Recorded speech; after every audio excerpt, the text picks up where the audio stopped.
It is a strange and unsettling thing to consider what we do in the dark. I am not talking about the literal absence of light, although that is often when these things happen. I am talking about the dark, invisible, entirely solitary corridors of our own minds in the exact moments after we have done something we know, deep down in the marrow of our bones, beneath all the noise and the posturing, we should not have done. If you were to sit here in the heavy, unyielding stillness of a room like this, long after the rest of the world has surrendered to sleep, and you genuinely forced yourself to trace your way back through the labyrinth of your own days, you might eventually find yourself returning to a very specific, deeply uncomfortable, almost suffocating sensation. It is a feeling that resides not in the mind, but in the chest.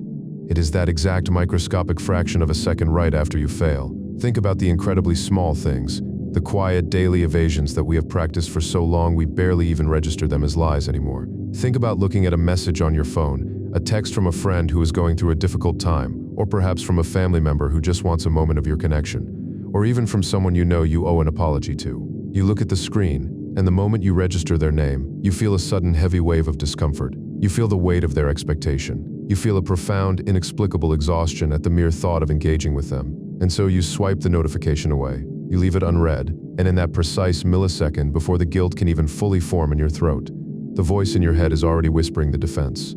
I am just setting boundaries. I cannot pour from an empty cup. I am protecting my peace.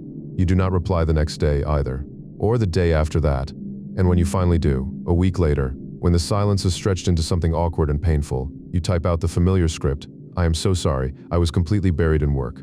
I have just been so overwhelmingly exhausted lately.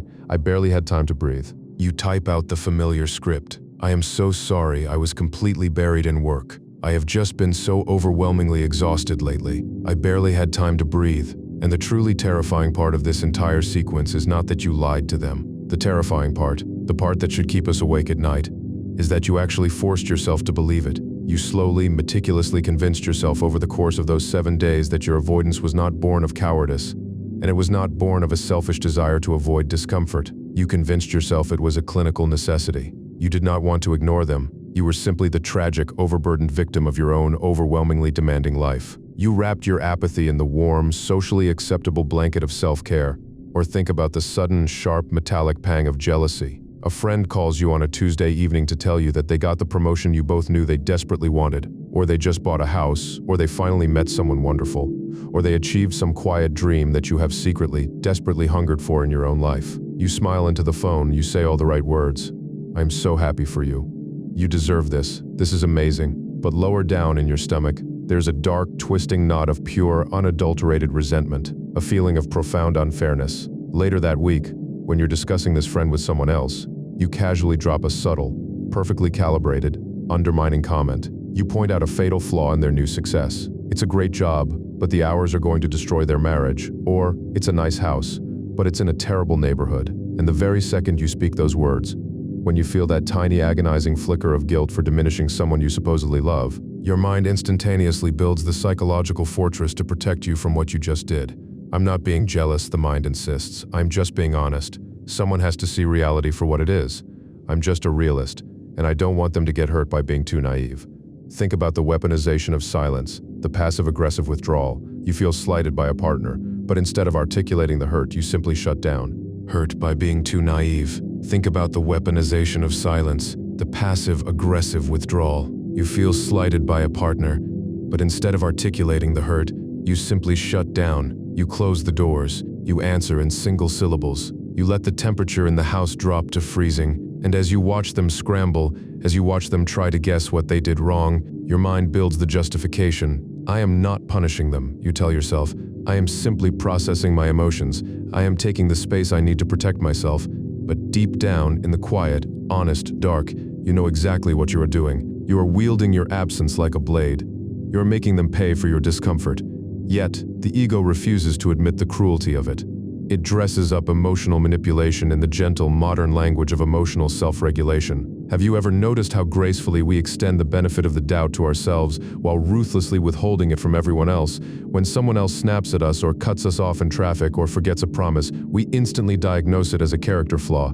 They are selfish, they are careless, they are inherently flawed. But when we do the exact same thing, suddenly the world is drenched in nuance. We didn't cut someone off because we are careless. We did it because we are late for something desperately important and the roads are terribly designed. We judge everyone else in the world by their actions, but we demand, with absolute righteous indignation, that the world judges us entirely by our intentions. We measure our own goodness not by what we actually do, but by the pristine, unblemished fantasy of what we meant to do. It is a remarkably comfortable assumption, and one that we rely on heavily to simply get out of bed in the morning and face the world. To believe that people lie, deflect, and construct these elaborate labyrinths of excuses simply because they are inherently bad people. We desperately like to think that deception is a hobby reserved exclusively for the malicious. It is infinitely easier to look out at the vast, complicated, morally gray landscape of human behavior and arbitrarily divide humanity into two distinct, easily identifiable camps. We draw a line in the sand. To look out at the vast, complicated, morally gray landscape of human behavior and arbitrarily divide humanity into two distinct, easily identifiable camps. We draw a line in the sand. On one side are the honest, the virtuous, the good people who tell the truth and take responsibility. On the other side are the dishonest, the corrupt, the narcissists, the bad people who make excuses and hurt others. And naturally, without ever having to consciously decide, we place ourselves firmly in the first camp. But if you have lived long enough, and if you have ever been broken enough to actually look at yourself with any real, terrifying degree of unsparing honesty, you slowly begin to realize that human nature is rarely so clean, and it is almost never so simple. The absolute most dangerous lies we tell in this life are never the lies we tell to our romantic partners or our bosses or our friends or the strangers we pass on the street. The most dangerous, destructive lies in the world are the ones we tell to the mirror. We do not endlessly justify our darkest, most shameful actions because we take some perverse, villainous pleasure in deceiving the world. We justify ourselves because the alternative is simply too heavy to bear, forcing ourselves to strip away the narrative, to look directly into the cold, unblinking mirror of objective reality and admitting, saying out loud in an empty room that we were inexplicably cruel, or profoundly weak, or utterly paralyzed by our own deep-seated insecurities. It is a psychological agony that the fragile human ego is simply not equipped to endure without shattering into 1,000 irrecoverable pieces. We create a convenient, heavily edited, beautifully lit version of ourselves, and we wear it like a second skin, clinging to it desperately because we are absolutely terrified of what we might see if we ever took it off. We lie to ourselves about who we are because we fundamentally believe we cannot survive the shame of who we actually are. There is a clinical term for this phenomenon, a phrase established in the middle of the 20th century that you have undoubtedly heard: cognitive dissonance. It sounds deeply academic, doesn't it? Is a clinical term for this phenomenon. A phrase established in the middle of the 20th century that you have undoubtedly heard. Cognitive dissonance. It sounds deeply academic, doesn't it? It sounds like a sterile, theoretical concept you would read about in a heavy textbook, sitting in a brightly lit university lecture hall, completely detached from the messy reality of human emotion. But to merely read the textbook definition of cognitive dissonance is to completely strip away the visceral, deeply physical, entirely agonizing reality of what it actually feels like to experience it in the quiet, lonely moments of your own life. You must try to imagine it not as a psychological theory, but as a severe ache in the center of your chest, a sudden shortness of breath, a physical distress, a sensation that is akin to an internal suffocation. You see almost every single one of us walking the earth, regardless of our actual behavior, regardless of the trail of broken promises or hurt feelings we may leave in our wake, holds onto a foundational, absolutely immovable core belief about our own identity. We believe with a religious fervor that we are, at our very center, decent people. We believe we are reasonable. We believe we mean well. We acknowledge we might stumble, we might have bad days. But when the absolute final tally is taken, we are essentially good. This self-image is not a luxury. It is the absolute bedrock of our psychological stability. It is the vital anchor that keeps us from drifting off into the terrifying, pitch-black abyss of total self-loathing. But then, an ordinary Tuesday happens. The stress mounts. The fatigue sets in a momentary lapse of judgment, or a flash of unchecked emotion. You do something that violently, unmistakably contradicts this pristine internal narrative. Perhaps you procrastinate on a critical, shared responsibility at work or at home, simply because you're afraid of failing, consciously choosing to leave someone else to pick up your slack and suffer the consequences of your anxiety. Or perhaps you ignore a clear, desperate plea for help from a loved one because stepping into their chaos would inconvenience your perfectly planned evening. In that exact agonizing moment, two entirely incompatible realities are violently forced to share the same cramped, claustrophobic space within your mind. Belief A, the immovable anchor. I am a reliable, capable, deeply good, and empathetic person. Incompatible realities are violently forced to share the same cramped, claustrophobic space within your mind. Belief A, the immovable anchor. I am a reliable, capable, deeply good, and empathetic person. Reality B, the undeniable fact. I just acted out of pure laziness, cowardice, and selfishness. And because of my actions, someone else is hurting. These two thoughts cannot coexist peacefully. It is physically and psychologically impossible. They are like matter and antimatter. They grind against one another with a violent, terrifying, unbearable friction, and the resulting psychological distress registers within the deep, ancient structures of the human brain, not as a philosophical problem, but as a literal, physical threat to your survival. When your identity is burned by the intense heat of your own hypocrisy, the immediate autonomic survival mechanism is rationalization. Since we do not possess the ability to travel backward through the fabric of time to unsay the cruel word, or unmake the selfish choice, the only remaining variable in the equation that can be altered to relieve the agonizing pressure is the meaning of the action itself. I didn't procrastinate because I was being lazy or cowardly. The mind frantically whispers, pouring water on the fire. I just work better under pressure. I am a perfectionist, and I was waiting for the right inspiration to do the job perfectly. I didn't ignore them because I'm selfish. The mind insists. I ignored them because intervening would only enable their bad behavior. I am practicing tough love. It was actually the most compassionate thing I could do. The mind twists, it aggressively, violently reshapes reality. It warps the fabric of truth, not out of some grand, villainous, Machiavellian intent to deceive the world, but out of a panicked, desperate, whimpering necessity to save us from the crushing, suffocating weight of our own inadequacy. Let us pause here for a moment. Let us step completely away from the academic theories, away from the clinical terminology, and look at the brutal, quiet, everyday reality of our own lives. I want you to think about the heavy, uncomfortable questions that we spend entirely too much time and energy trying to avoid. Think about your history. Think about the wreckage. I want you to think about the heavy, uncomfortable questions that we spend entirely too much time and energy trying to avoid. Think about your history. Think about the wreckage. How many relationships? How many genuine, deep, irreplaceable connections with other human beings? Friendships that took years to build. Romances that held genuine promise. Have you allowed to burn to ash and blow away in the wind? Simply because you could not bring yourself to swallow your pride, look them in the eye and say the incredibly simple words, "I was wrong. I treated you badly. I acted out of my own insecurity and I'm profoundly sorry." Think about the sheer physical weight of an unsaid apology. It is not something that simply fades away with time. It is something you actively carry. It calcifies. It hardens into a strange, bitter pride. The longer you go without saying those words, the more elaborate the internal lie must become to justify the silence. You begin to mentally rewrite the entire history of the relationship just to ensure you remain the victim. You begin to search for retroactive flaws in the other person to justify your current coldness. You will literally alter your perception of reality, convincing yourself that they were always selfish, always demanding, always impossible to please, simply because your ego cannot bear the agonizing simplicity of admitting that in one specific, isolated moment, you were the one who broke the trust. How many years of your single, finite life have you lived inside a house built entirely out of excuses? How much of your personality, how much of your daily routine, how much of the way you interact with the world is not actually you at all, but rather an incredibly elaborate system of psychological scaffolding, designed entirely to help you avoid feeling the pain of your own inadequacy? We fight so viciously, with such terrifying aggression, to protect our identity. Have you ever found yourself 50 minutes deep into an argument in your kitchen about something so entirely trivial, it defies logic? An argument about how to properly load a dishwasher, or whose turn it was to buy groceries, or a slight misinterpretation of a meaningless comment, and suddenly realize that your heart is pounding against your ribs, your hands are shaking, and you are fighting as if your literal life depends on emerging victorious. A meaningless comment, and suddenly realize that your heart is pounding against your ribs, your hands are shaking, and you are fighting as if your literal life depends on emerging victorious. And then right in the middle of your passionate, raised voice defense, a sickening cold realization dawns on you. The fog of adrenaline parts for a fraction of a second. You realize you're wrong. You misremembered the conversation. You forgot to do the thing. Your entire premise is completely, fundamentally flawed. Logically, rationally, this is the exact moment the argument should end. Logically, you should stop, take a breath, lower your hands and say, wait, you know what? You're right. I completely messed that up. My apologies. But to the human ego, to concede defeat even over something as meaningless as dish soap feels like a catastrophic structural collapse. It feels like a miniature death. So what do? You double down, you raise your voice, you shift the goalposts.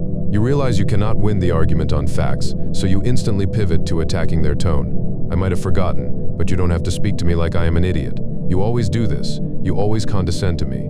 You will show a terrifying willingness to salt the earth of the relationship, to inflict lasting, permanent emotional damage on someone you supposedly love, to ruin an entire week of peace in your home, all to avoid the momentary, stinging, fleeting humiliation of simply admitting your own fallibility. We do not do this because we are monsters. We do not do this because we actively want to cause pain to the people around us. We do it because in that specific moment of panic, the psychological pain of being a flawed, incorrect, imperfect human being feels absolutely unsurvivable. And this desperate animal need for psychological protection has only mutated and grown infinitely more grotesque in the modern world. Think about the digital lives we all live now.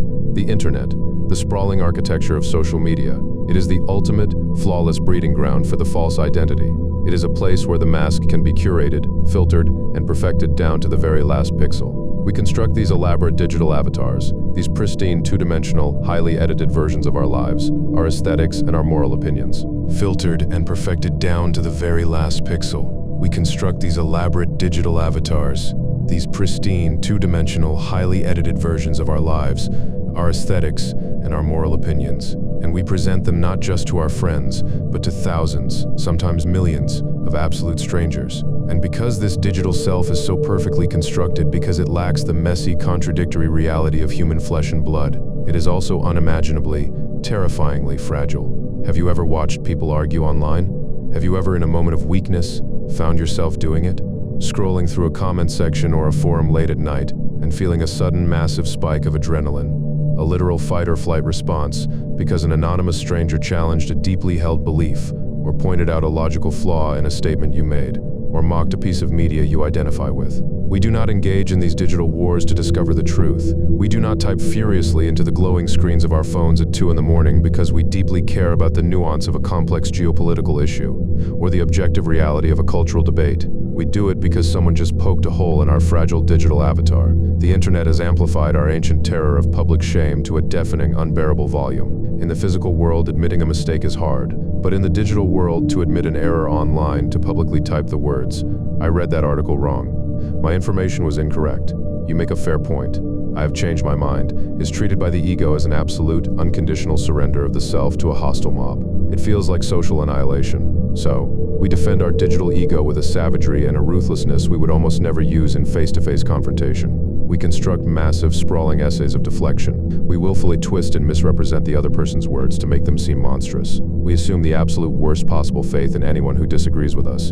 And when the friction becomes too much, we block, we mute, we ban, we retreat into carefully curated echo chambers where our self-image can be safely, endlessly massaged and validated by people who share our exact delusions and blind spots. Mute, we ban, we retreat into carefully curated echo chambers where our self-image can be safely, endlessly massaged and validated by people who share our exact delusions and blind spots. We are utterly terrified to leave the safety of the digital fortress, because out in the open, in the wild, unpredictable landscape of genuine debate, we might be proven wrong. And to a modern generation whose entire identity is increasingly tied to being perceived as morally pure, politically flawless, and intellectually infallible, being wrong is a fate worse than death. It means you are discarded.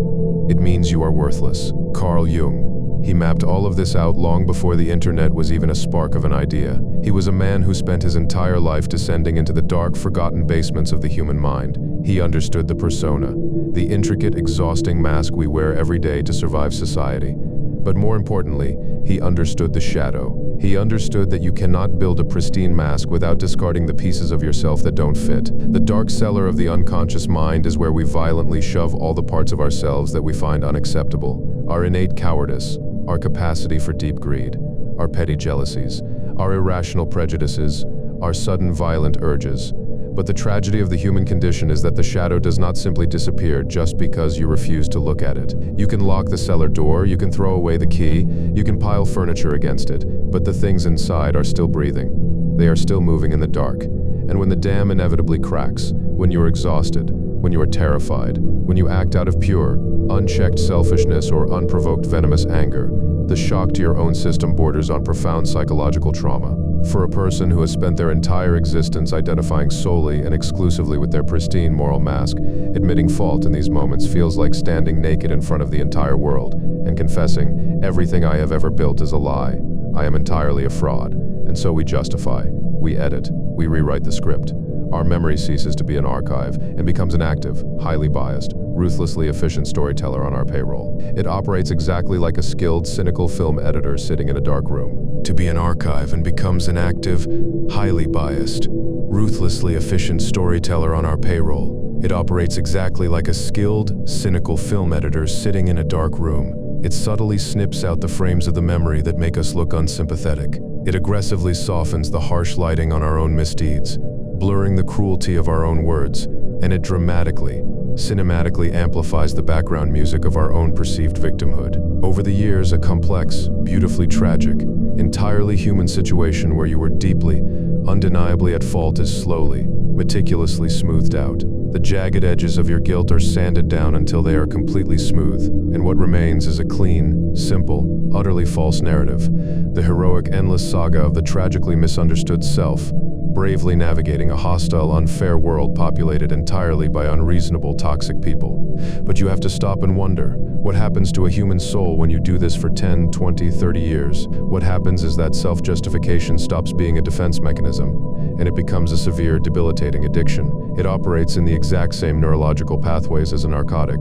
The very moment you feel the sharp, piercing pain of guilt or the discomfort of being wrong, the ego rapidly prescribes a heavy, numbing dose of excuses. They deserved it. I was just tired. I had no other choice in the matter. And instantly, the psychological pain subsides. The cognitive dissonance is forcefully resolved. You feel a warm, comforting, numbing relief wash over you. But like any severe addiction, you require a higher and higher dose the longer you use it. To maintain the high of your own innocence, you have to begin telling bigger lies. You have to rewrite larger and larger portions of your own history. You have to begin cutting out more and more people from your life, casually labeling them as toxic or abusive, simply because they have the audacity to remember the reality of the things you are desperately trying to forget. You isolate yourself from anyone who refuses to validate your delusions. And eventually, this sprawling architecture of excuses stops being a protective shield, and it becomes an inescapable cage. You become completely trapped inside your own defense mechanisms. The more you protect your fragile ego, the less capable you are of adapting, of surviving, of changing. Because how can you possibly evolve? Trapped inside your own defense mechanisms, the more you protect your fragile ego, the less capable you are of adapting, of surviving, of changing. Because how can you possibly evolve? How can you ever grow? How can you learn from your failures?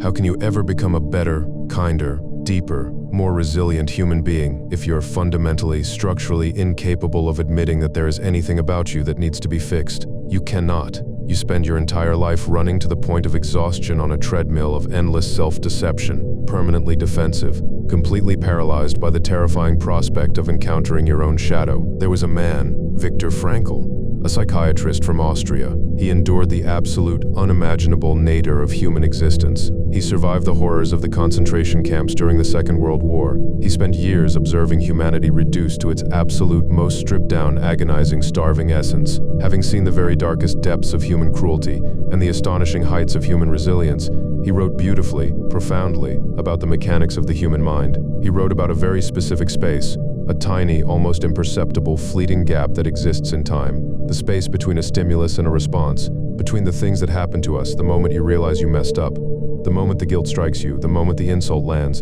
the exact second you realize you're wrong, and the way we automatically, reflexively react. There is a pause, a momentary gap in the fabric of time, and he believed with everything he had that it is precisely within that quiet, unmapped, terrifying gap that our ultimate, undeniable freedom as human beings resides. When you feel the sudden, hot, burning sting of your own failure, the immediate, panicked urge is to open your mouth and justify yourself, to instantly shift the blame, to frantically rewrite the narrative. That urge is not you. That is the terrified, wounded animal ego trying desperately to flee from the fire of its own shame. But what if you didn't run? What if in that terrifying, agonizingly quiet, suffocating moment immediately after you realize what you have done, you simply refuse to fill the silence with the chaotic, desperate noise of your own excuses? What if you allowed yourself, even just for 10 agonizing seconds, to sit there in the dark with the raw, bleeding, uncomfortable truth? Chaotic, desperate noise of your own excuses. What if you allowed yourself, even just for 10 agonizing seconds, to sit there in the dark with the raw, bleeding, uncomfortable truth? I was weak today. I was incredibly selfish. I avoided responsibility because I was afraid. I hurt someone who trusted me, and I have absolutely no excuse. It was me. It feels like standing entirely naked in a freezing, biting winter wind. The mind will scream at you. It will beg you to construct a narrative, to find a scapegoat, to grab a blanket, to cover the unbearable vulnerability. But if you can outlast that panic, if you can force yourself to just sit still and breathe slowly, deeply, through the burning, dissolving sensation of your own collapsing self-image, something incredibly profound, something entirely unexpected begins to happen. You realize that the sky does not fall. The earth does not violently open up to swallow you whole. You do not spontaneously cease to exist just because you have finally admitted your own darkness. Instead, a strange, profound oceanic quiet begins to wash over you. It is a relief that feels like laying down a physical weight, a boulder you didn't even realize you had been carrying strapped to your back your entire life. The heavy, rusted, suffocating armor of always needing to be right. The exhausting, impossible armor of always having to be the good, pure, flawless person in every single story. It finally, mercifully, clatters uselessly to the floor. Admitting your own faults does not destroy your identity. It is the only thing that actually truly humanizes you.